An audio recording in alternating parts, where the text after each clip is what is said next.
அவளுடைய மனசுக்குள்ளே ஜாதிய உணர்வோ அதை பற்றிய சிந்தனையோ எதுவாக இருந்தாலும் அவரிடம் நேரே கேட்டிருக்கலாம், அவரை திருத்தி இருக்கலாம். ராஜா அப்படிப்பட்டவர்.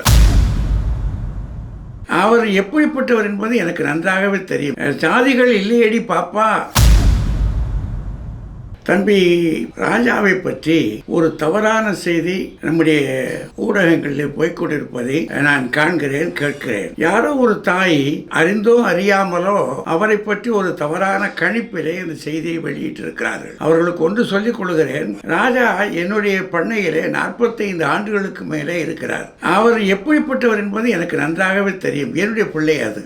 ஜாதிகள் இல்லையடி பாப்பா என்ற பாரதியின் சந்தத்தை அவருடைய சிந்தையில் ஏற்றுக்கொண்டவர். அவருக்கு இந்த இப்படிப்பட்ட எண்ணங்கள் கிஞ்சித்தும் இருக்காது என்பதை நான் சத்தியம் சொல்லியே சொல்லுவேன். ஆனால் அப்படிப்பட்ட மனிதரை ஏதோ ஒரு தவறான கணிப்பிலே, அது ஏன் அப்படி கணிப்பு ஏற்பட்டது என்பது எனக்கு தெரியவில்லை. ஏன்னா நான் அங்கே இல்லை. நான் இல்லாத போது நான் எதையும் உறுதிப்படுத்த முடியாது. ஆனால் அவளுடைய மனசுக்குள்ளே ஜாதிய உணர்வோ அதை பற்றிய சிந்தனையோ கிஞ்சித்தும் இல்லை என்பதை நான் 4000 கோயிலில் சத்தியம் பண்ணி சொல்லுவேன். ஆனால் அவரை பற்றி இப்படி சொன்னது உள்ளபடியே எனக்கெல்லாம் மிகுந்த பெரிய வருத்தம். எங்களுடைய பண்ணையில யாருமே அப்படி இல்லை. அப்படி வளர்ந்தவர்கள் நாங்கள் யாருமே அப்படி இல்லை.